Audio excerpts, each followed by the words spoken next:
Fully sit in the presence of God and listen to the word of God very carefully because we've been studying from book of Revelation.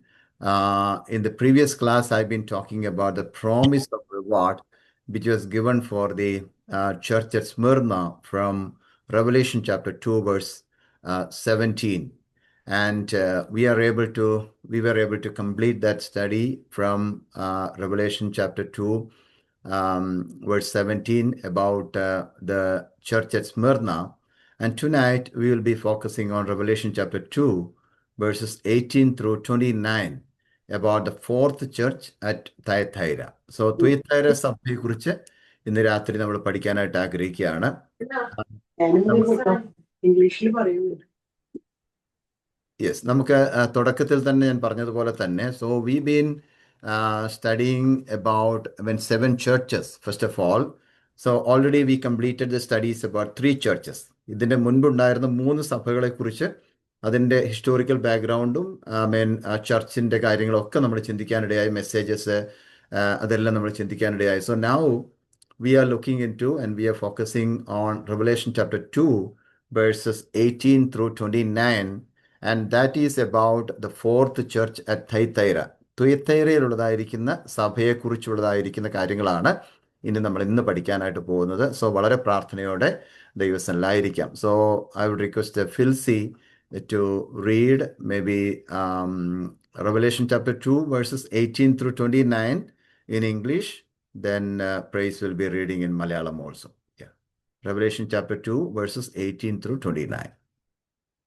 And to the angel of the church in Thyatira write, these things says the Son of God, who has eyes like a flame of fire, and his feet like fine brass. I know your works, love, service, faith, and your patience. And as for your works, the last are more than the first. Nevertheless, I have few things against you, because you allow that woman Jezebel, who calls herself a prophetess, to teach and seduce my servants to commit sexual immorality and eat things sacrificed to idols. And I gave her time to repent of her sexual immorality, and she did not repent. Indeed, I will cast her into a sick bed, and those who commit adultery with her into great tribulation, unless they repent of their deeds. I will kill her children with death, and all the churches shall know that I am he who searches the minds and hearts. And I will give to each one of you according to your works. Now to you I say, and to the rest in Thyatira, as many as do not have this doctrine, who have not known the depths of Satan, as they say, I will put on you no other burden, but hold fast what you have till I come. And he who overcomes and keeps my works until the end, to him I will give power over the nation. He shall rule them with a rod of iron. They shall be dashed to pieces like the potter's vessel, as I also have received from my Father. And I will give him the morning star. He who has an ear, let him hear what the Spirit says to the churches. തുയതൈരയിലെ സഭയുടെ ദൂതൻ എഴുതുക, അഗ്നിജാലയ്ക്കൊത്ത കണ്ണും വെള്ളോട്ടിന്റെ സദൃശ്യമായ കാലുമുള്ളവൻ ദൈവപുത്രൻ അരുളി ചെയ്യുന്നത്, ഞാൻ നിന്റെ പ്രവൃത്തിയും നിന്റെ സ്നേഹം, വിശ്വാസം, ശുശ്രൂഷ, സഹിഷ്ണുത എന്നിവയും നിന്റെ ഒടുവിലത്തെ പ്രവൃത്തി ആദ്യത്തേലെ ഏറെയെന്നും അറിയുന്നു. എങ്കിലും താൻ പ്രവാചകി എന്ന് പറഞ്ഞ് ദുർനടപ്പ് ആചരിക്കുവാനും വിഗ്രഹാർപ്പിതം തിന്നുവാനും എന്റെ ദാസന്മാരെ ഉപദേശിക്കുകയും തെറ്റിച്ചു കളയുകയും ചെയ്യുന്ന ഇസബേൽ എന്ന സ്ത്രീയെ നീ അനുവദിക്കുന്നു എന്നൊരു കുറ്റം നിന്നെ കുറിച്ച് പറയുവാനുണ്ട്. ഞാൻ അവൾക്ക് മാനസാന്തരപ്പെടുവാൻ സമയം കൊടുത്തിട്ടും ദുർനടപ്പ് വിട്ട് മാനസാന്തരപ്പെടുവാൻ അവൾക്ക് മനസ്സില്ല. ഞാൻ അവളെ കിടപ്പിലും അവളുമായി വ്യഭിചരിക്കുന്നവരെ അവളുടെ നടപ്പ് വിട്ട് മാനസാന്തരപ്പെടാതിരുന്നാൽ വലിയ കഷ്ടതയിലും ആക്കിക്കളയും. അവളുടെ മക്കളെയും ഞാൻ കൊന്നുകളയും. ഞാൻ ഉൾപ്പുകളെയും ഹൃദയങ്ങളെയും ആരായുന്നവൻ എന്ന് സകല സഭകളും അറിയും. നിങ്ങളുടെ പ്രവൃത്തിക്ക് തക്കവണ്ണം ഞാൻ നിങ്ങൾക്ക് ഏവർക്കും പകരം ചെയ്യും. എന്നാൽ ഈ ഉപദേശം കൈക്കൊള്ളാതെയും അവർ പറയും പോലെ സാത്താന്റെ ആഴങ്ങൾ അറിഞ്ഞിട്ടില്ലാതെയും തുയതൈരയിലെ ശേഷം പേരോട് വേറൊരു ഭാരം ഞാൻ നിങ്ങളുടെ മേൽ ചുമത്തുന്നില്ല. എങ്കിലും നിങ്ങൾക്കുള്ളത് ഞാൻ വരും വരെ പിടിച്ചുകൊള്ളുവിൻ എന്ന് ഞാൻ കൽപ്പിക്കുന്നു. ജയിക്കുകയും ഞാൻ കൽപ്പിച്ച പ്രവൃത്തികളെ അവസാനത്തോളം അനുഷ്ഠിക്കുകയും ചെയ്യുന്നവന് എന്റെ പിതാവ് എനിക്ക് തന്നതുപോലെ ഞാൻ ജാതികളുടെ മേൽ അധികാരം കൊടുക്കും. അവൻ ഇരുമ്പുകോൽ കൊണ്ട് അവരെ മേയിക്കും. അവർ കുശവന്റെ പാത്രങ്ങൾ പോലെ നുറുങ്ങിപ്പോകും. ഞാൻ അവന് ഉദയനക്ഷത്രവും കൊടുക്കും. ആത്മാവ് സഭകളോട് പറയുന്നത് എന്തെന്ന് ചെവിയുള്ളവൻ കേൾക്കട്ടെ. Okay. So we already read all those portions, and so that is the last portion, the final portion of chapter 2. So we will try to complete that study this evening time.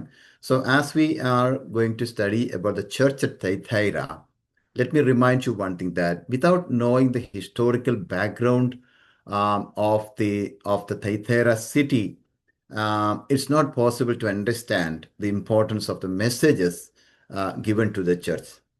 But when we know the historical background of the city, we will be able to understand why God is speaking to them in this way. And also, we need to understand what is the background, the historical background of the city, then how the local church was placed there and established there, all those things. So let us see about the city where the church was located. So that is the first point that I would like to share with you. ആ സ്ഥലത്ത്, തുയത്തൈര എന്ന് പറഞ്ഞ സ്ഥലത്ത് സ്ഥാപിക്കപ്പെട്ടതായിരിക്കുന്ന സഭയെക്കുറിച്ചുള്ളതായിരിക്കുന്ന ചില കാര്യങ്ങൾ ഓർപ്പിക്കാനായിട്ട് ആദ്യമായിട്ട് ഞാൻ താല്പര്യപ്പെടുകയാണ്. So the city of Thyatira is located 40 miles away from Pergamos and 20 miles away from Sardis. ഈ Thyatira എന്ന് പറയുന്ന സ്ഥലം അല്ലെങ്കിൽ ആ സിറ്റി സ്ഥാപിക്കപ്പെട്ടിരിക്കുന്ന 40 മൈൽ, അല്ലെങ്കിൽ പെർഗമോസിൽ നിന്ന് 40 മൈൽ അകലെയും സർദീസിൽ നിന്ന് 20 മൈൽ അകലും ആണെന്ന് മനസ്സിലാക്കാൻ സാധിക്കുന്നുണ്ട്. And also the city was attacked by enemies continuously and it was reestablished many times. Especially you can see the name there, Seleucus Nicator. Seleucus Nicator, one of the generals of Alexander the Great, he made the city as Greek colony. He made the city as Greek colony, and for the remembrance of his daughter, he named the city as Thyatira. ഈ തുയത്തൈര എന്ന് പറയുന്ന ഈ സ്ഥലത്തിന് പേര് അവിടെ ലഭിച്ചതിനെ കുറിച്ച് ഞാൻ ഇവിടെ രേഖപ്പെടുത്തിയിരിക്കുന്നത് എങ്ങനെയാണ്? സെലൂക്കസ് നിക്കാറ്റർ എന്ന് പറയുന്ന ഒരു അലക്സാണ്ടർ ദ ഗ്രേറ്റിന്റെ ജനറലായിരുന്ന അദ്ദേഹം ഈ സിറ്റിയെ ഒരു ഗ്രീക്ക് കോളനിയായിട്ട് ആദ്യം രൂപീകരിക്കും. അദ്ദേഹത്തിന്റെ മകളുടെ ഓർമ്മയ്ക്ക് വേണ്ടി he named the city as Thyatira. അദ്ദേഹത്തിന്റെ മകളുടെ പേര് ഇട്ടുകൊണ്ട് ആ സ്ഥലത്തിന്, ആ സിറ്റിക്ക് തൈത്തൈര എന്ന് പറയുന്ന പേര് കൊടുക്കുവാനായിട്ട് ഇടയായി. So in BC 190, 190 BC, the city was captured by Roman emperor and made the city under the Roman region. So that Roman emperor came, and the Roman emperor, he made the city under the Roman region. Later what happened was the city became the center of the idol worship and immoral activities and blind faith because of many reasons. So there was a lot of idol worship systems and immoral activities in that place, in the city of Thyatira. And because of that center of idol worship, because of that blind faith, and many things happened in that city.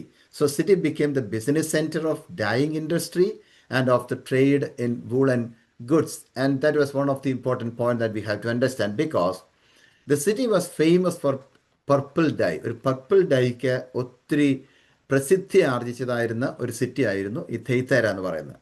Because this dye is you can say that used to give different colors to the clothing. അവിടെ ഉണ്ടായിരുന്ന വസ്ത്രങ്ങൾക്ക് പല വിധത്തിലുള്ളതായിരിക്കുന്ന നിറങ്ങൾ കൊടുത്തിരുന്ന ഒന്നായിരുന്നു അന്ന് ഉണ്ടായിരുന്ന ഈ പർപ്പിൾ ഡൈ എന്ന് പറയുന്ന dye. So it was taken from a shell which was available in the river called Lycus. So Lycus എന്ന് പറയുന്ന ഒരു നദിയിൽ നിന്ന് എടുത്തിരുന്നതായിരിക്കുന്ന ഒരു ഷെൽ ഉപയോഗിച്ചുകൊണ്ടാണ് ഈ പർപ്പിൾ ഡൈ അന്ന് ഉണ്ടാക്കിയിരുന്നത്. And they used to make this dye or color out of this shell, and they mixed with the roots of some other plants also. It was so costly also. So this was the way that they were making this purple dye. And also we know that traders were focusing on wool, leather, and linen and bronze in the city. So again, when we study about the city, the specialities of the city, you can see that there were many workers of costly garments and dyers, and there were many potters, and there were many bakers, and slave dealers ഇവരെല്ലാം ഇവിടെ പ്രവർത്തിച്ചുകൊണ്ടിരുന്നു അല്ലെങ്കിൽ work ചെയ്തുകൊണ്ടിരുന്നു. അതെല്ലാം costly items ആണ്. Okay, വളരെ costly ആയിട്ടുള്ള garments, dyers, then ഈ Potter's ഒക്കെ വർക്ക് ചെയ്യുന്ന സ്ഥലങ്ങൾ, അതുപോലെ ബേക്കേഴ്സ്, സ്ലേവ് ഡീലേഴ്സ്, ഇവരെല്ലാം ഈ തൈത്തര എന്ന് പറയുന്ന സ്ഥലത്ത് വർക്ക് ചെയ്തുകൊണ്ടിരിക്കുകയാണ്. And also you can see that there were many trade unions in those days. There were many trade unions in those days. And also only the richest people could get the membership in those trade unions. അപ്പം വളരെ ധനികരായിരിക്കുന്ന ആൾക്കാർക്ക് മാത്രമേ അന്നത്തെ trade യൂണിയനിലെ മെമ്പേഴ്സായിട്ട് മാറാനായിട്ട് ഒക്കത്തുള്ളായിരുന്നു. So what happened was regarding this trade union, we read from the book that each union had their own idol worship system and custom of worshipping the pagan gods, and also the immoral activities, and even eating the food which was offered to the idols in their parties and the love feast. So each union had the system of idol worship and everything, and they were promoting the how to worship the pagan gods, and they were promoting the immoral activities in the city, and those people were eating food which was offered to the idols in their parties and love feast. But what happened was, the reason that the Christian churches were, the Christian churches and Christian people, believers were persecuted in the city was, the Christian workers, they refused to take part of all those activities. അപ്പം ഇങ്ങനെയുള്ള ഒത്തിരി pagan വർഷിപ്പും അന്യായ ആരാധനകളും ജാതീയ ആരാധനകളും അതുപോലെ തന്നെ ഇമ്മോറലായിട്ടുള്ള അധർമ്മികമായിരിക്കുന്ന ഒത്തിരി പ്രവൃത്തികൾ അവിടെ നടന്നുകൊണ്ടിരിക്കുമ്പോൾ അതിനെല്ലാം ആക്സെപ്റ്റ് ചെയ്യാനായിട്ട് ക്രിസ്ത്യാനികൾ അന്ന് തയ്യാറായിരുന്നില്ല. So the Christian people in the city, they refused, and especially the Christian workers, അവരുടെ ഇടയിൽ പ്രവർത്തിക്കുന്ന, ജോലി ചെയ്യുന്ന അല്ലെങ്കിൽ ബിസിനസ് ചെയ്യുന്ന ക്രിസ്ത്യാനികളായിട്ടുള്ള ആളുകൾ, അവരെന്തോ പറഞ്ഞു, ഞങ്ങൾക്ക് ഇതിനകത്ത് സഹകരിക്കാൻ ഒക്കത്തില്ല, ഇങ്ങനെയുള്ളതായിരിക്കുന്ന കാര്യങ്ങൾ ഞങ്ങൾക്ക് ചെയ്യാൻ ഒക്കത്തില്ല, ബിക്കോസ് വി ആർ ക്രിസ്ത്യൻസ് അല്ലേ. So the problem was the Christian workers, those who were working among them, they refused to take part of all those activities. Because of that, they had to go through many persecutions. ആ ഒരൊറ്റ കാരണം കൊണ്ട് അന്ന് അവിടെ ഉണ്ടായിരുന്ന വിശ്വാസികൾ വളരെയധികം പീഡനങ്ങളിലൂടെ പോകാനായിട്ടിടയായി തീർന്നു. So the people of that city used to worship the emperors along with the other gods and goddesses. Okay, അന്ന് അവിടെ ഉണ്ടായിരുന്ന ആളുകളെല്ലാവരും അന്നത്തെ എംപറേഴ്സിനെ, ചക്രവർത്തിമാരെ ആരാധിക്കുകയും അതോടൊപ്പം തന്നെ ഗോഡ്സ് ആൻഡ് ഗോഡസസിനെയും അല്ലെങ്കിൽ ദേവീ ദേവന്മാരെയൊക്കെ ആരാധിക്കാനായിട്ടും അവരെല്ലാവരും റെഡി ആയിരുന്നു എന്ന് മനസ്സിലാക്കാൻ സാധിക്കുന്നതോടൊപ്പം the Greek god Apollo,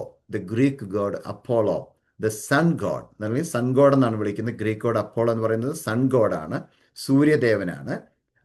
was the main image of worship in those days. Apollo ആയിരുന്നു അവരുടെ ഏറ്റവും വലിയ ദൈവമായിട്ട് ആ സമയങ്ങളിൽ. ഗ്രീക്ക് ഗോഡായിരുന്നു, അപ്പോളോ ആയിരുന്നു അവർ ആ സമയങ്ങളിൽ ഒരു ഇമേജ് വെച്ചുകൊണ്ട് വർഷിപ്പ് ചെയ്തുകൊണ്ടിരുന്നതുമെന്നും നമുക്ക് ആ സിറ്റിയെക്കുറിച്ച് ചിന്തിക്കുമ്പോഴായിട്ട് മനസ്സിലാക്കാൻ സാധിക്കുന്നുണ്ട്.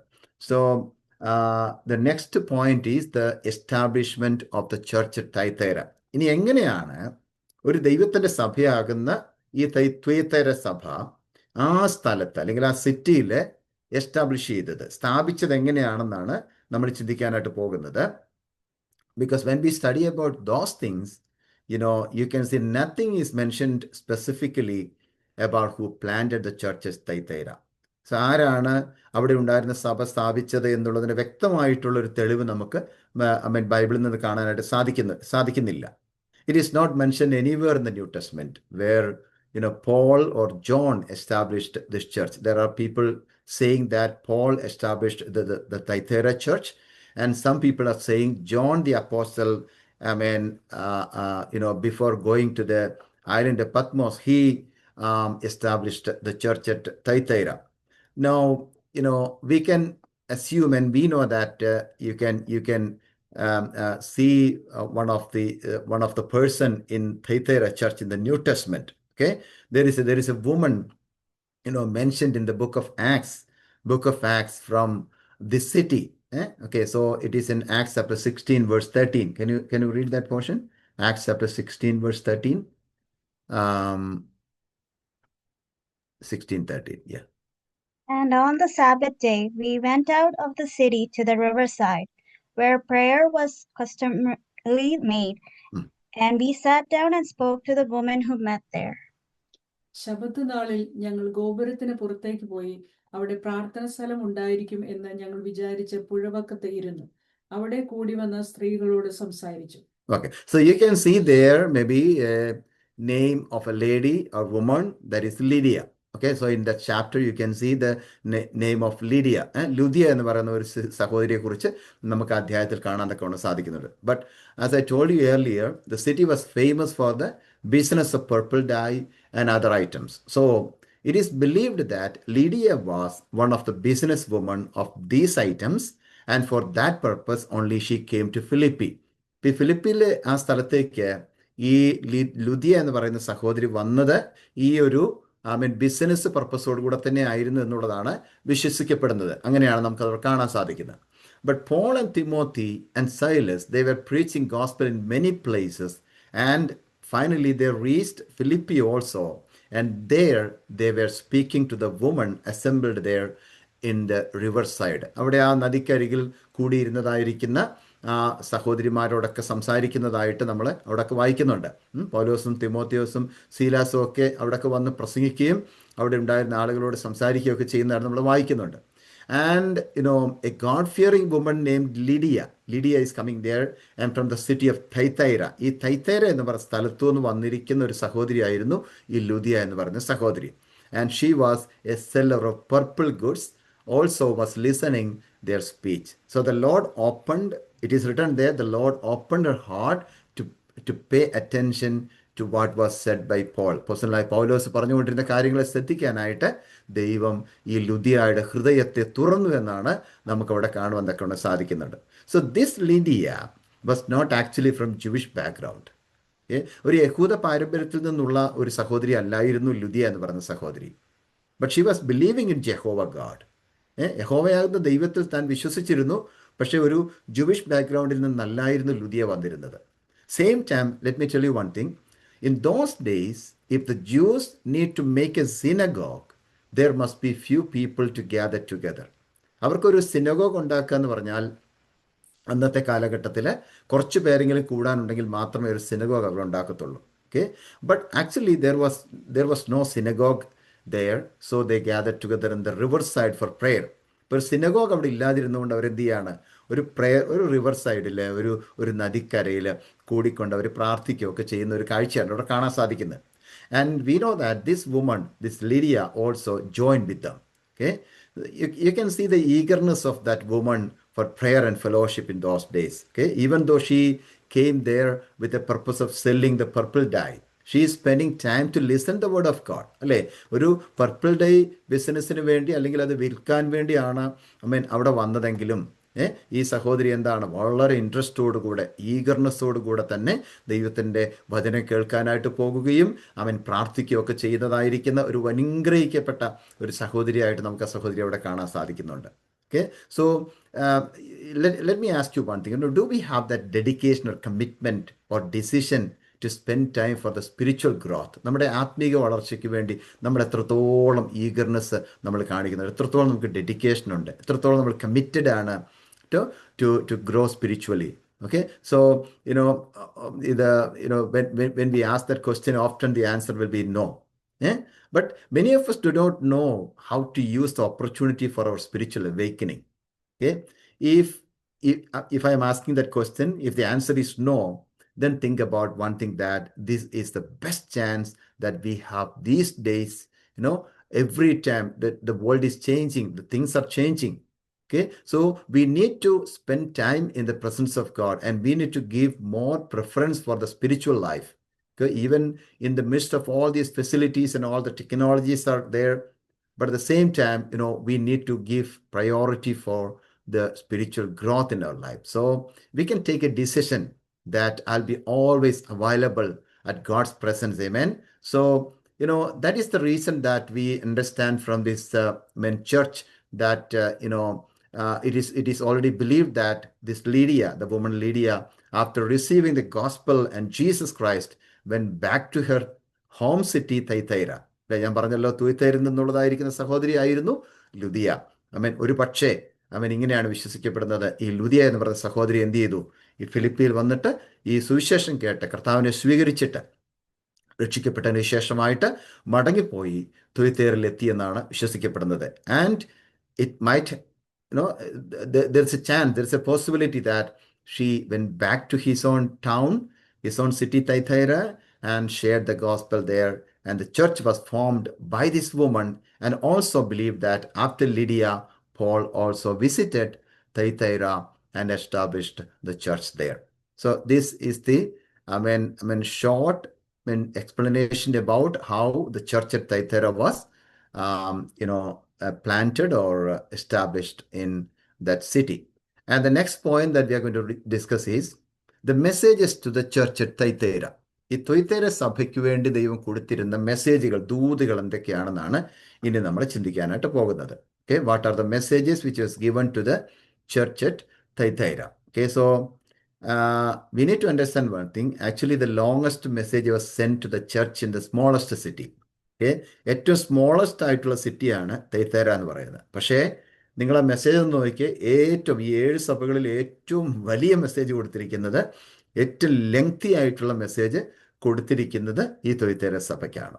ഓക്കെ, സിറ്റി ചെറുതാണെങ്കിലും സഭയ്ക്ക് ദൈവം കൊടുത്ത ദൂത് ഒത്തിരിയുണ്ട്.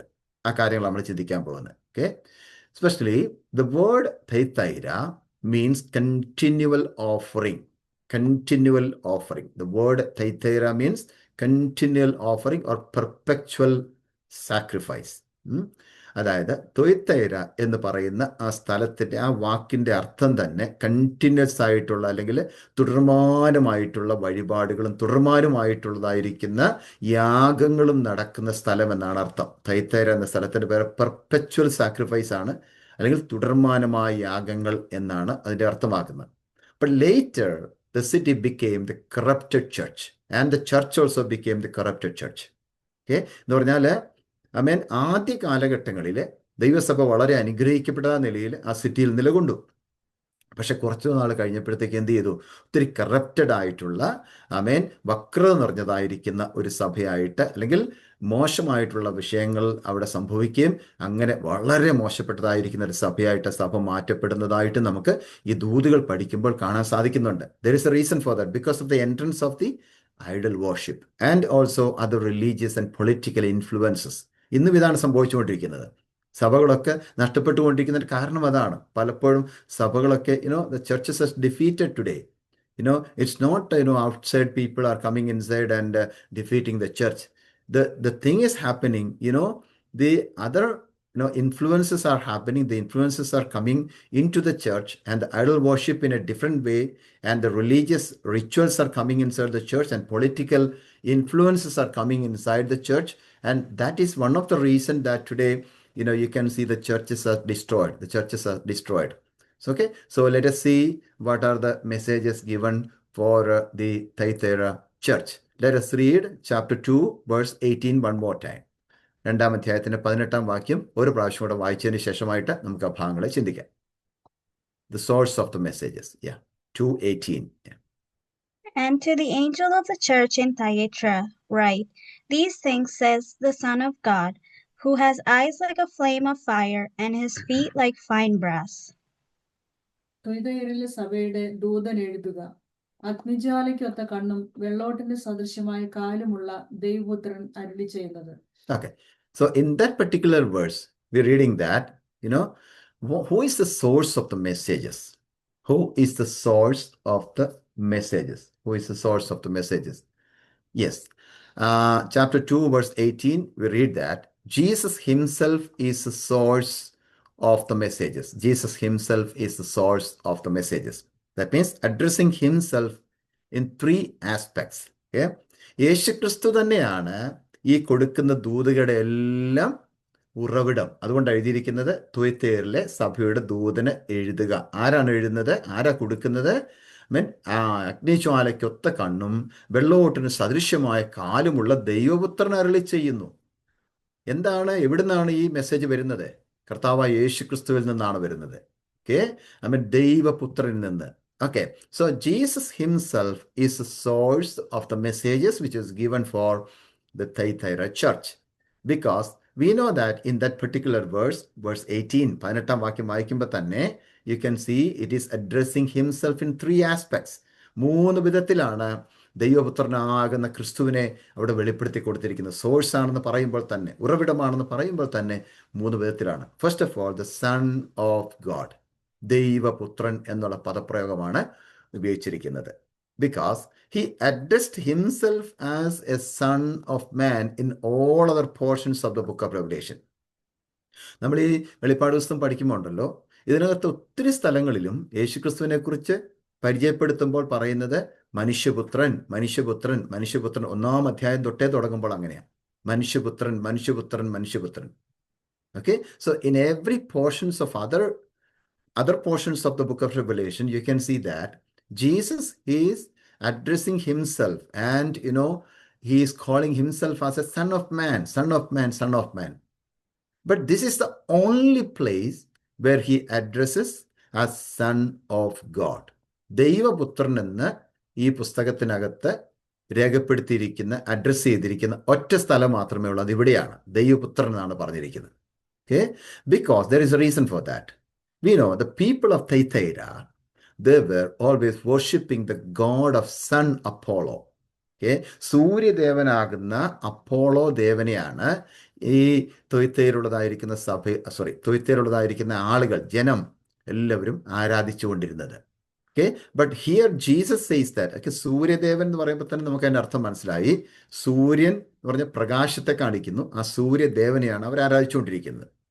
But what Jesus is saying here is, I was born as a son of man, but now I am the son of God.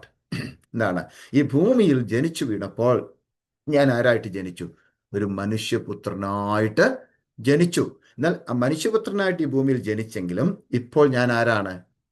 ഒരു സൺ ഓഫ് ഗോഡായി, ദൈവപുത്രനായിട്ടാണ് നിങ്ങളുടെ മുമ്പിൽ വെളിപ്പെട്ടിരിക്കുന്നത്. എവിടെ? വെളിപ്പാട് പുസ്തകത്തിൽ അപ്പോസ്തലനായ യോഹന്നാന് ദൈവം വെളിപ്പെടുത്തി കൊടുക്കുമ്പോൾ അപ്പോസ്തലനായ യോഹന്നാൻ യേശുക്രിസ്തുവിനെ കാണുന്നത് ഒരു മനുഷ്യപുത്രനായിട്ടല്ല ആ സമയത്ത്, പിന്നെ ഒരു ദൈവപുത്രനായിട്ടാണ്. അത്രമാത്രം ഗ്ലോറിയസ് ആയിട്ടാണ് താൻ കാണുന്നത്. Because there are many people worship Jesus as a son of Mary now, right? അല്ലേ? ഒരു അമ്മയാകുന്ന മറിയയുടെ മോനായിട്ടാണ് പലപ്പോഴും യേശുക്രിസ്തുവിനെ ഇന്ന് പല ആൾക്കാരും കാണുകയും ആരാധിക്കുകയും ചെയ്യുന്നത്. Okay, but we are not supposed to worship Jesus Christ as a son of Mary, but we know that we are supposed to worship Jesus as knowing that he is the son of God. ദൈവത്തിൻ്റെ പുത്രൻ എന്നുള്ള രീതിയിലാണ് നാം എന്ത് ചെയ്യേണ്ടത്?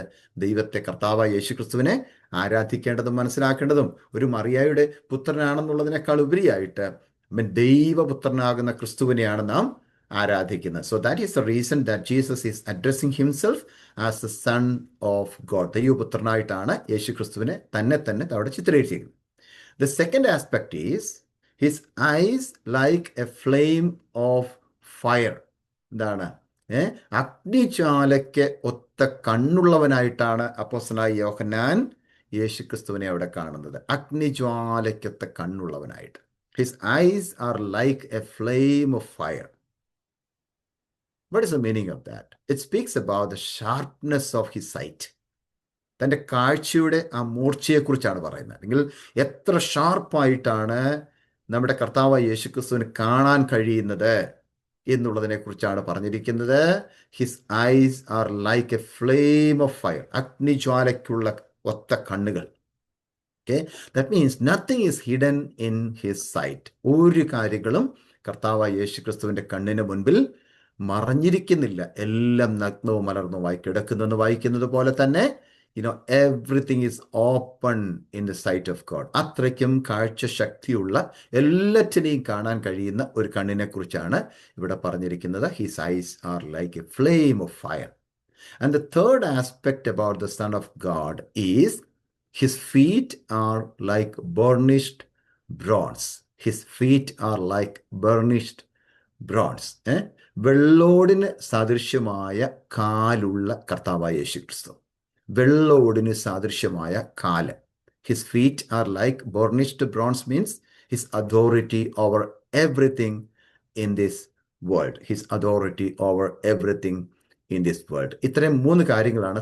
There are 3 aspects about Jesus Christ, who is the source of authority and source of the messages to the church at Thyatira. Now, we will go to the next point, point number B, appreciations.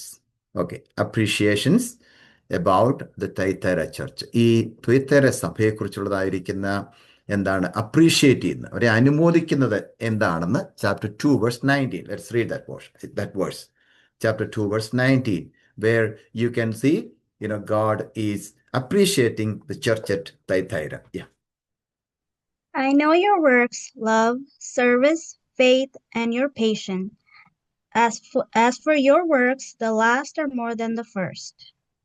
ഞാൻ നിന്റെ പ്രവൃത്തിയും നിന്റെ സ്നേഹം, വിശ്വാസം, ശുശ്രൂഷ, സഹിഷ്ണുത എന്നിവയും നിന്റെ ഒടുവിലത്തെ പ്രവൃത്തി ആദ്യത്തേതിലും ഏറെയെന്നും അറിയുന്നു. ഓക്കെ, ഞാൻ അറിയുന്നു എന്ന് ഒത്തിരി കാര്യങ്ങൾ അവിടെ പറഞ്ഞിരിക്കുന്നു. I know. You can see there are 6-fold appreciations. ഈ ത്വൈത്തൈര സഭയെക്കുറിച്ച് 6 വിധത്തിലുള്ളതായിരിക്കുന്ന അനുബോധനങ്ങളാണ് കർത്താവ് അവിടെ പറയാനായിട്ട് ആഗ്രഹിക്കുന്നത്.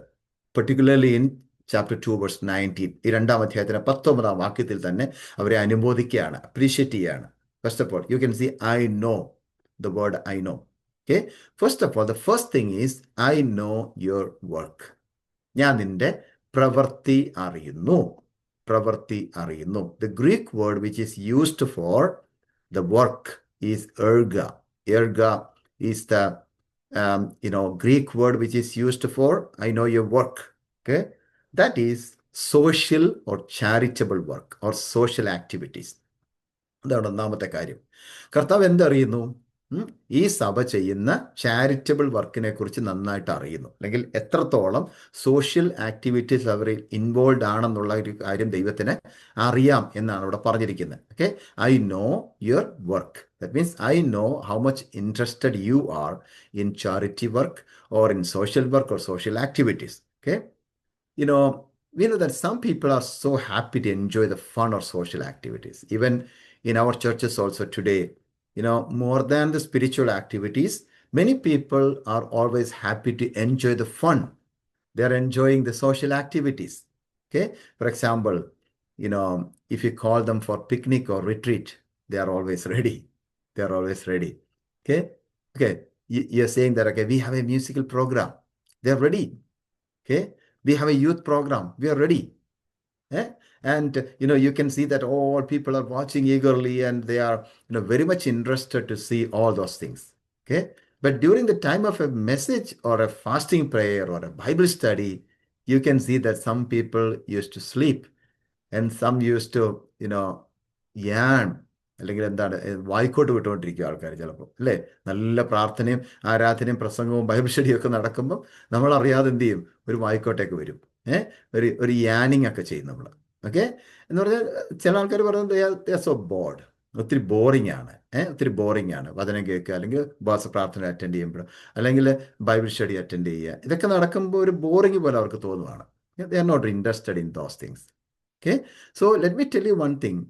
These people, that is a good thing that they were enjoying the social things and social activities. അല്ലേ? അങ്ങനെയുള്ള കാര്യങ്ങളൊക്കെ എൻജോയ് ചെയ്യുന്നതും ചാരിറ്റി പ്രവർത്തനങ്ങളൊക്കെ ചെയ്യുന്ന ഒക്കെ സന്തോഷമുള്ള കാര്യമാണെന്നും കർത്താവ് അറിയുന്നു. Okay, let me tell you one thing. In between, let me tell you this thing, that the primary aspect of the church is not is spiritual, and all other activities are secondary only. Right? അല്ലേ? ആത്മീകമായിരിക്കുന്ന കാര്യങ്ങളാണ് ഏറ്റവും പ്രധാനപ്പെട്ട primary ആയിട്ടുള്ള aspect ഒരു സഭയെ സംബന്ധിച്ചോളം. ബാക്കിയുള്ള എല്ലാ കാര്യങ്ങളും സെക്കൻഡറി ആണ്. Okay, the primary aspect of A church is spiritual thing. Every other activities are secondary only.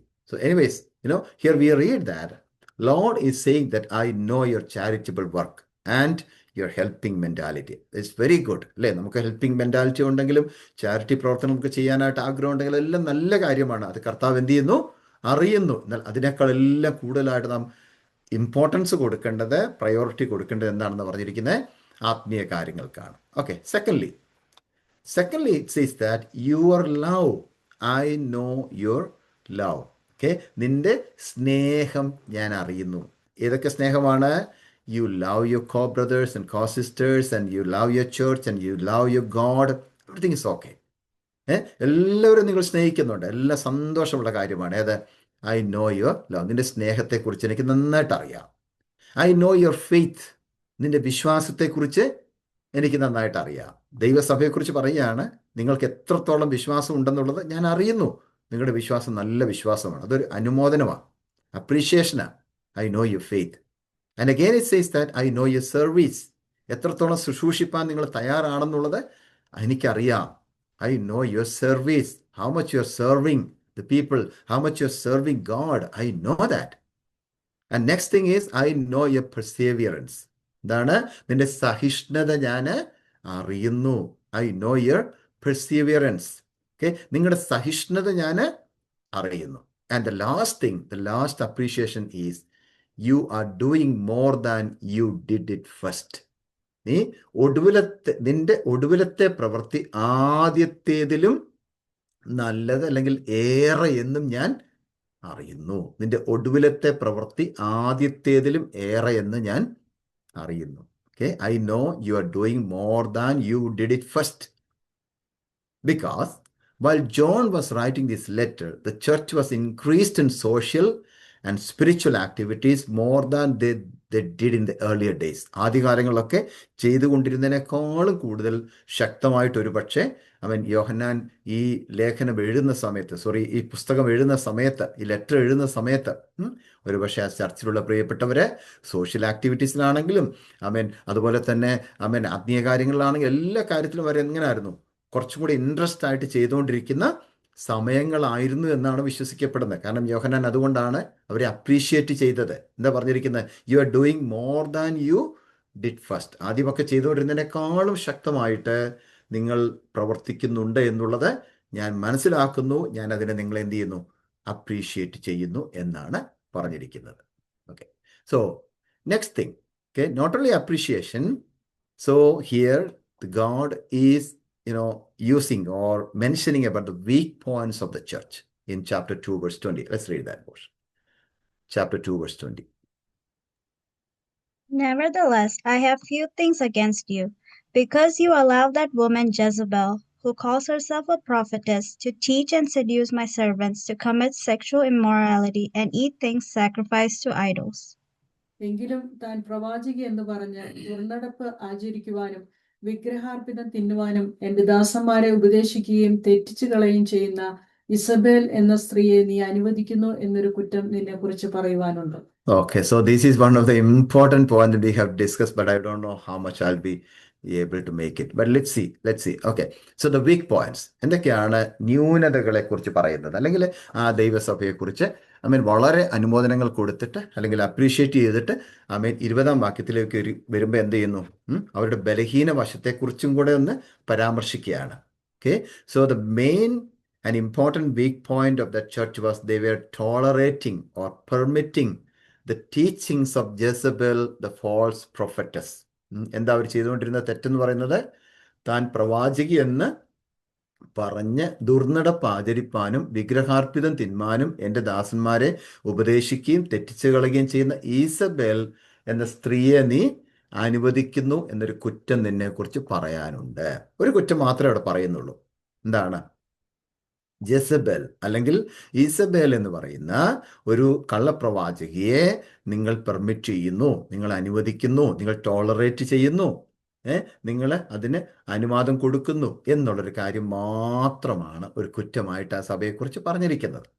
Okay, so when you think about this lady, this prophetess woman, Jezebel, the identity of this woman is not clear, but there are mainly two opinions about this woman. രണ്ട് അഭിപ്രായങ്ങളാണ് ഈ ജെസബേൽ എന്ന് പറയുന്ന ഇസബേൽ എന്ന് പറയുന്ന ഈ സ്ത്രീയെക്കുറിച്ച് നമുക്ക് കാണാൻ സാധിക്കുന്നത്. The first opinion is there was a woman in that church named Jezebel and she was a false prophetess. Okay, ആ സഭയിൽ ഒരു കൂട്ടം ആളുകൾ പറയുന്നത് തൈത്തൈര സഭയിൽ ഈ ഇസബേൽ എന്ന് പറയുന്ന ഒരു സഹോദരി ഉണ്ടായിരുന്നു. ആ സഹോദരി ഒരു ഫോൾസ് പ്രൊഫറ്റസ് ആയിരുന്നു, അല്ലെങ്കിൽ കള്ളപ്രവാചകയായിരുന്നു എന്നൊരു കൂട്ടം ആളുകൾ വിശ്വസിക്കുന്നു. ആ കള്ളപ്രവാചകയെക്കുറിച്ചാണ് ഇവിടെ പറഞ്ഞിരിക്കുന്നത് എന്ന് ഒരു കൂട്ടം ആളുകൾ വിശ്വസിക്കുന്നു. എന്നാൽ മറ്റൊരു കൂട്ടം ആളുകൾ പറയുന്നത് there was a woman who had a spirit of Jezebel of old testament. Old ടെസ്റ്റ്മെന്റിൽ നമ്മൾ വായിക്കുമ്പോൾ പഴയ നിയമത്തിനകത്ത് ഒരു ഇസബേൽ എന്ന് പറയുന്ന ഒരു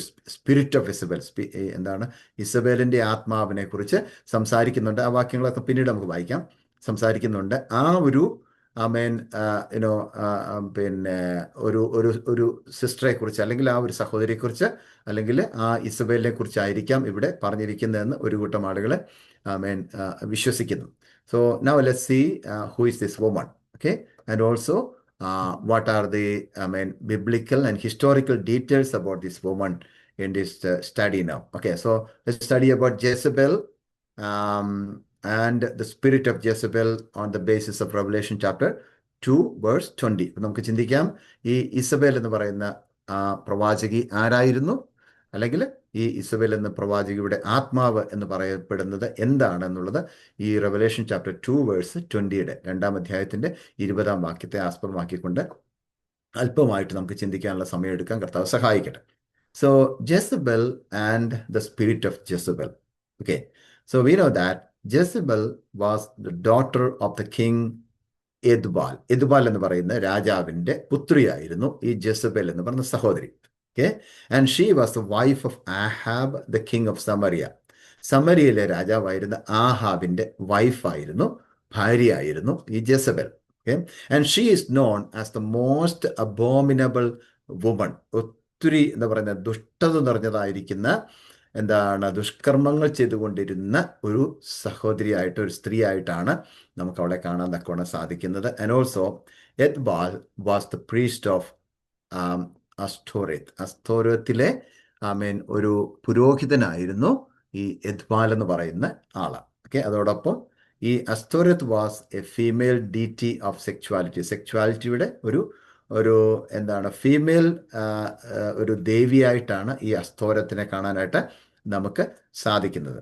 and also while Ethbaal was working as a priest of the temple of Sidon, he killed the king by cheating and Ethbaal became the king. അപ്പം ഈ എദ്ബാൽ എന്ന് പറയുന്ന ആള് രാജാവായത് എങ്ങനെയാണെന്ന് ചോദിച്ചാൽ, Ethbaal was working as a priest of the temple in Sidon. Sidon എന്ന് പറയുന്ന സ്ഥലത്ത് ഈ അവിടുത്തെ ടെമ്പിളില്, അവിടുത്തെ ആലയത്തില് ഒരു പ്രീസ്റ്റായിട്ട് വർക്ക് ചെയ്തുകൊണ്ടിരിക്കുന്ന സമയത്ത് ഈ എദ്ബാൽ എന്ത് ചെയ്തു? He killed the king. അവിടുത്തെ ഉണ്ടായിരുന്ന രാജാവിനെ കൊന്നതിന് ശേഷമായിട്ട് ആ രാജാവിന് പകരം ഈ എദ്ബാൽ രാജാവായിട്ട് വരികയും അങ്ങനെ രാജഭരണം ഏറ്റെടുക്കുകയും ചെയ്തതായിട്ടാണ് നമുക്ക് ഹിസ്റ്ററിയിൽ കാണാൻ സാധിക്കുന്നത്. So what happen was Jezebel also had the same spirit of her father. ഈ അപ്പൻ്റെ അതേ സ്വഭാവം, അപ്പൻ്റെ അതേ ആത്മാവുള്ളവളായിരുന്നു ഈ ഇസബേൽ എന്ന് പറയുന്ന സഹോദരി എന്ന് നമുക്ക് മനസ്സിലാക്കാൻ സാധിക്കുന്നുണ്ട്. And what was the spirit of his father? The spirit of murder. കൊലപാതകത്തിൻ്റെ ഒരാത്മാവ്, സ്പിരിറ്റ് ഓഫ് ഡിസീവിങ്, വഞ്ചനയുടെ ഒരാത്മാവ്, സ്പിരിറ്റ് ഓഫ് ഇമ്മോറാലിറ്റി, അധർമ്മത്തിൻ്റെ ആത്മാവ്, ഇതെല്ലാം ഉണ്ടായിരുന്ന ഒരു സ്ത്രീ ആയിരുന്നു ഈ ജെസബേൽ എന്ന് പറയുന്നത്. കാരണം ആ ജെസബേലിൻ്റെ ഫാദറും അതേ സ്വഭാവം ഉള്ളവനായിരുന്നു, അല്ലെങ്കിൽ സ്പിരിറ്റ് ഉള്ളവനായിരുന്നു എന്ന് മനസ്സിലാക്കാൻ സാധിക്കുന്നുണ്ട്. Okay, and when you go to 1 Kings chapter 21 verse 25, you can see there that Ahab was a cruel and wicked king. Okay, at the end of his life, he deserved to repent about his mistakes. But Jezebel, his wife, did not allow him to do that. Let's read that portion maybe. 1 Kings chapter 21 verse 25. Yes. But there was no one like Ahab who sold himself to do wickedness in the sight of the Lord, because Jezebel his wife stirred him up. എന്നാൽ യഹോവയ്ക്ക് അനിഷ്ടമായുള്ളത് ചെയ്യുവാൻ തന്നെത്താൻ വിറ്റുകളഞ്ഞ ആഹാബിനെ പോലെ ആരും ഉണ്ടായിട്ടില്ല. അവന്റെ ഭാര്യ ഇസബേൽ അവനെ അതിനായി ഉത്സാഹിപ്പിച്ചിരുന്നു. Okay, so you can see that, again and again, this Jezebel is doing all kinds of wrong things. Okay, all kinds of mistakes. Ahab already was a cruel and he was a wicked king. ഒരു വളരെ ദുഷ്ടം നിറഞ്ഞതായിരുന്ന ഒരു രാജാവായിരുന്നു Ahab. Okay, എന്നാൽ അവസാനത്തിൽ എന്താ സംഭവിച്ചത്? His life he deserve to repent about his mistakes. Okay, എന്നാൽ താൻ ചെയ്ത തെറ്റിനെ കുറിച്ചൊക്കെ ഒന്ന് മാനസാന്തരപ്പെടാം, അല്ലെങ്കിൽ മിസ്റ്റേക്സ് ഒക്കെ മനസ്സിലാക്കിയിട്ട് ഒന്ന് റിപ്പൻറ്റ് ചെയ്യാം എന്ന് താൻ വിചാരിച്ചപ്പോൾ ഈ ഭാര്യയാകുന്ന ജെസബൽ എന്ത് ചെയ്തു? She did not allow him to do that എന്നാണ് അവിടെ കാണാൻ സാധിക്കുന്നത്. അവൾ അവനെ അനുവദിച്ചില്ല എന്നാണ് അവിടെ കാണാൻ സാധിക്കുന്നത്. Okay, and also in the next slide you can see that Jezebel the wicked queen എന്നാണ് അറിയപ്പെടുന്നത്. അതായത് ഇസബേൽ എന്ന് പറയുന്നത് അന്നത്തെ ഏറ്റവും ദുഷ്ട ഒരു രാജ്ഞിയായിട്ട് അവളെ അറിയപ്പെടുന്നു എന്നാണ് കാണുന്നത്. Even if you go to first King chapter 18, okay, first King chapter 18, especially can you read chapter 18 verse 4? 18-ാം അധ്യായത്തിന്റെ 1 രാജ 18-ാം അധ്യായത്തിന്റെ 4-ാം വാക്യം മാത്രം ഒന്ന് വായിക്കും. For so it was while Jezebel massacred the prophets of the Lord that Obadiah had taken 100 prophets and hidden them 50 to a cave and had fed them with bread and water. Jezebel യഹോവയുടെ പ്രവാചകന്മാരെ കൊല്ലുമ്പോൾ Obadiah 100 പ്രവാചകന്മാരെ കൂട്ടിക്കൊണ്ട് ചെന്ന് ഓരോ ഗുഹയിൽ 50 പേരായി ഒളിപ്പിച്ച് അപ്പവും വെള്ളവും കൊടുത്ത് രക്ഷിച്ചു. Can you read verse 19 also? Same chapter, verse 19. Now therefore send and gather all Israel to me on Mount Carmel, the 450 prophets of Baal and the 400 prophets of Asherah who eat at Jezebel's table. എന്നാൽ ഇപ്പോൾ ആളയച്ച് എല്ലാ ഇസ്രായേലിനെയും ബാലിന്റെ 450 പ്രവാചകന്മാരെയും ഇസബേലിന്റെ മേശയിൽ ഭക്ഷിച്ചു വരുന്ന 400 അശേര പ്രവാചകന്മാരെയും കർമ്മേൽ പർവ്വതത്തിൽ എന്റെ അടുക്കൽ കൂട്ടിവരുത്തുക. Okay, so remember one thing. If you go through these verses, especially the whole chapter, 18 chapter, chapter 18, you will get to know that who this lady was. But then when you read Old Testament and New Testament, both the Old Testament and New Testament gives negative connotations about her. Okay, both the New Testament and the Old Testament gives only negative connotations about this woman. Okay, because in 1 Kings chapter 18, we are reading that she worshipped pagan idols. She worshipped pagan idols and reintroduced them to Israel. Okay, ഈ pagan idolsനെ അല്ലെങ്കിൽ ജാതീയ വിഗ്രഹങ്ങളെ ഈ സ്ത്രീയാണ് വീണ്ടും ഈ Israel ജനത്തിന് introduce ചെയ്ത് കൊടുത്തത്. അവരെ അതിനെ ആ ദേവിമാരെ ആരാധിക്കാനായിട്ട് പ്രൊമോട്ട് ചെയ്തതും ഇൻഫ്ലുവൻസ് ചെയ്തതും ഒക്കെ ഈ സ്ത്രീയാണെന്നുള്ളത് നമുക്ക് അവിടെ നിന്നൊക്കെ മനസ്സിലാക്കാൻ സാധിക്കുന്നുണ്ട്. And also it is written there she killed the Lord's prophets. അല്ലെ, 18-ാം അധ്യായത്തിന് 4-ാം വാക്യത്തിൽ വായിക്കുന്നുണ്ട്, ദൈവത്തിന്റെ പ്രവാചകന്മാരെ കൊന്ന ഒരു സ്ത്രീ ആയിരുന്നു ജെസബേൽ എന്ന് പറഞ്ഞ സ്ത്രീ എന്ന് കാണാൻ സാധിക്കുന്നുണ്ട്. And also in chapter 18 verse 19 we are reading that she gave shelter and protection for the 850 prophets of Baal and Asherah. അശേരയുടെയും ബാലിന്റെയും പ്രവാചകന്മാരുന്ന 850 പ്രവാചകന്മാർക്ക് ഒരു ഷെൽട്ടർ കൊടുത്തത്, പ്രൊട്ടക്ഷൻ കൊടുത്തത് ഈ സ്ത്രീ ആയിരുന്നു. എവിടെ? കൊട്ടാരത്തിനകത്ത്. So this woman gave shelter and protection for 850 prophets of Baal and Asherah in the palace. That is what we are reading in 1 Kings chapter 18 verse 19. Okay, and also the other thing is written in 1 Kings chapter 21 and 22. We are not going to read that portion because we know that everything happened in that particular story. Many of us know that about the story. നമുക്ക് എല്ലാവർക്കും അറിയാം എന്താണ് അവിടെ സംഭവിച്ചെന്നുള്ളത്. 1 രാജാക്കന്മാരുടെ പുസ്തകം 21-ാം അധ്യായം 22-ാം അധ്യായം ഒക്കെ നമ്മൾ വായിക്കുന്ന ഉടനെ അവിടെ എന്താ സംഭവിച്ചത്? We know that wrongfully she killed a man to take possessions of his vineyard. Okay, like you can see that grabbed the land of Naboth and his vineyard. അല്ലേ, എന്താണ് നാബോത്തിന്റെ മുന്തിരിത്തോട്ടത്തെ, അല്ലെ, നാബോത്തിന്റെ മുന്തിരിത്തോട്ടത്തെ എടുത്തുകൊണ്ട് എന്താക്കി മാറ്റാൻ പോവാണ്? ചീരത്തോട്ടമാക്കി മാറ്റാൻ വേണ്ടി എടുക്കുന്ന ഒരു കാഴ്ച കാണാൻ സാധിക്കും. Okay, so Ahab is asking Naboth's vineyard to make vegetable garden. അല്ലേ, അപ്പം ആ നല്ലൊരു മനോഹരമായിരിക്കുന്ന വിനയാർഡ് മുന്തിരിത്തോട്ടത്തെ എടുത്തുകൊണ്ട് നാബോത്തിന്റെ എടുത്തിട്ട് അവൻ എന്താക്കാൻ പോവാണ്? ഒരു വെജിറ്റബിൾ ഗാർഡനാക്കി മാറ്റാനായിട്ട് ഈ ജെസബേൽ ശ്രമിക്കുന്ന ഒരു കാഴ്ചയാണ് നമുക്ക് അവിടെ കാണുവാൻ സാധിക്കുന്നത്. And also in 1 Kings chapter 19 we are reading that she threatened to kill the prophet. അത്തരം കാര്യങ്ങളാണ് നമുക്ക് അവിടുന്ന് കാണാൻ സാധിക്കുന്നത്. പ്രവാചകനെ കൊല്ലാനായിട്ട് ഭീഷണിപ്പെടുത്തുന്ന ഒരു കാഴ്ചയും കൂടെ നമുക്ക് ഒന്ന് രാജാക്കന്മാരുടെ പുസ്തകം 19-ാം അധ്യായത്തിൽ കാണാൻ തക്കവണ്ണം സാധിക്കുന്നുണ്ട്. One more point we will discuss and we will pray and close. So in the next slide you can see, mainly there are 3 incidents in the Old Testament that shows Jezebel was a wicked woman. Mainly there are 3 incidents in the Old Testament that shows Jezebel was a wicked woman. ഏറ്റവും വക്രതയുണ്ടായിരുന്നു, ദുഷ്ടത നിറഞ്ഞ ഒരു സ്ത്രീ ആയിരുന്നു ഈ ജെസബേൽ എന്നുള്ളതിന് പഴയ നിയമത്തിനകത്ത് 3 incident ആണ് കൊടുത്തിരിക്കുന്നത്. First of all, she used the political authority to gain the material prosperity.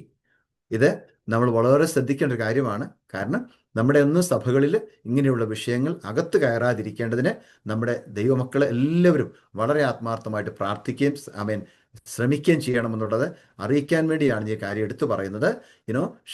ജെസബെൽ used the political authority to gain the material prosperity. ഈ ലോകത്തിലുള്ളതായിരിക്കുന്ന ഭൗതികമായിരിക്കുന്ന ചില നേട്ടങ്ങൾക്ക് വേണ്ടിയിട്ട് എന്ത് ചെയ്തു? തനിക്ക് ഉണ്ടായിരുന്ന ആ പൊളിറ്റിക്കൽ അതോറിറ്റി, ജെസബേൽ ഉണ്ടായിരുന്ന ആ രാഷ്ട്രീയമായിരിക്കുന്ന ഒരു അധികാരമുണ്ടല്ലോ, അത് അവൾ യൂസ് ചെയ്തു. എന്തിനു വേണ്ടിയെന്നറിയാമോ? ഈ ലോകത്തിലുള്ളതായിരിക്കുന്ന കുറച്ച് മെറ്റീരിയൽ പ്രോസ്പെറിറ്റി ഒക്കെ കിട്ടാൻ വേണ്ടി, ഒത്തിരി അഭിവൃദ്ധി കിട്ടാൻ വേണ്ടി താനത് ഉപയോഗിച്ചു. And second aspect is she promoted Baal worship in Israel. ഇസ്രയേലിൻ്റെ ജനത്തിനകത്ത് ബാൽ വിഗ്രഹങ്ങളെ ആരാധിക്കാൻ വേണ്ടി ഈ സ്ത്രീയെ അവരെ ഇൻഫ്ലുവൻസ് ചെയ്തു അല്ലെങ്കിൽ പ്രൊമോട്ട് ചെയ്തു എന്ന് കാണാൻ സാധിക്കുന്നു. Thirdly, she used political influence to mercilessly destroy the prophets of Jehovah. Okay, she used political influence to mercilessly destroy the prophets of Jehovah. യഹോവയുടെ പ്രവാചകന്മാരെ കരുണയില്ലാതെ, ദയയില്ലാതെ, ഒരു ദാക്ഷിണ്യമില്ലാതെ കൊന്നുകളയാനായിട്ട് തൻ്റെ പൊളിറ്റിക്കൽ ഇൻഫ്ലുവൻസ് താൻ ഉപയോഗിച്ചതായിട്ടും നമുക്കവിടെ കാണാൻ സാധിക്കുന്നു. One more point we will discuss and we will close when John sir will be praying later. So we will see the next slide also. It is written that in the New Testament the other characteristics of Jezebel's spirit is mentioned in Revelation chapter 20. Chapter 2 verse 20. ഈ Revelation chapter 2 verse 20 പറഞ്ഞിരിക്കുന്ന കാര്യത്തിനകത്തും തന്നെ പുതിയ നിയമത്തിൽ എന്താ കൊടുത്തിരിക്കുന്നതെന്ന് just ഒന്ന് കാണിക്കാം. ഈ വാക്യത്തിനകത്ത് എന്തൊക്കെയാണ് പെട്ടെന്ന് നോക്കിയാട്ടെ. She pretends to be the prophetess but false prophetess. എന്താണ് അവള് പ്രിറ്റൻഡ് ചെയ്യുന്ന? എന്താണ്? അവളൊരു പ്രവാചികയാണെന്ന് അവള് അഭിനയിക്കുന്നു, അല്ലേ? അവളെ അഭിനയിക്കുന്നു. അവൾ വിചാരിക്കുന്നത് അവളൊരു പ്രവാചികയാണെന്നാണ്. പക്ഷേ ദൈവത്തിൻ്റെ വചനം അവളെ കണ്ടത് എങ്ങനെയാണെന്നറിയാമോ? She is a false prophetess. Okay, ഒരു കള്ളപ്രവാചികയായിട്ടാണ് ദൈവത്തിൻ്റെ വചനം അവിടെ ചാപ്റ്റർ 2 verse 20 കൊടുത്തിരിക്കുന്നത്. Secondly, she teaches and leads the servants of God astray from God. അവൾ എന്ത് ചെയ്യുന്നു? പഠിപ്പിക്കുന്നതും അതുപോലെ തന്നെ ദൈവത്തിൻ്റെ ദാസന്മാരെ അവൾ എന്ത് ചെയ്യുന്നു? ഉപദേശിക്കുകയും അവരെ തെറ്റിച്ച് കളയുകയും ചെയ്യുന്നു. അങ്ങനെ പറഞ്ഞിരിക്കുന്നത്. ദൈവത്തിൻ്റെ ദാസന്മാരെ അവൾ ഉപദേശിക്കുകയും തെറ്റിച്ച് കളയുകയും ചെയ്യുന്നു എന്നാണ് നമുക്ക് കാണാൻ തക്കവണ്ണം സാധിക്കുന്നത്. Okay, thirdly, she leads the people to commit immorality. എന്താണ്? അധർമ്മം ചെയ്യാനായിട്ട് അല്ലെങ്കിൽ വിഗ്രഹാർപ്പിതം ചെയ്യാനായിട്ട്, ദുർനടപ്പ് ആചരിക്കാനായിട്ട് ജനത്തെ ലീഡ് ചെയ്യുന്ന ഒരു കാഴ്ച ഇവിടെ കാണാൻ സാധിക്കുന്നുണ്ട്.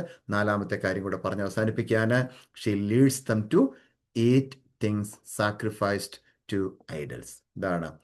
വിഗ്രഹാർപ്പിതം ഭക്ഷിക്കാനായിട്ട് ആളുകളെ പ്രോത്സാഹിപ്പിച്ചുകൊണ്ടിരുന്ന ഒരു സ്ത്രീയും കൂടെ ആയിരുന്നു ഈ ജെസബേൽ എന്നും കൂടെ നമുക്ക് അവിടുന്ന് മനസ്സിലാക്കാനായി സാധിക്കുന്നുണ്ട്. So we are going to pray and close our session this evening time with a word of prayer.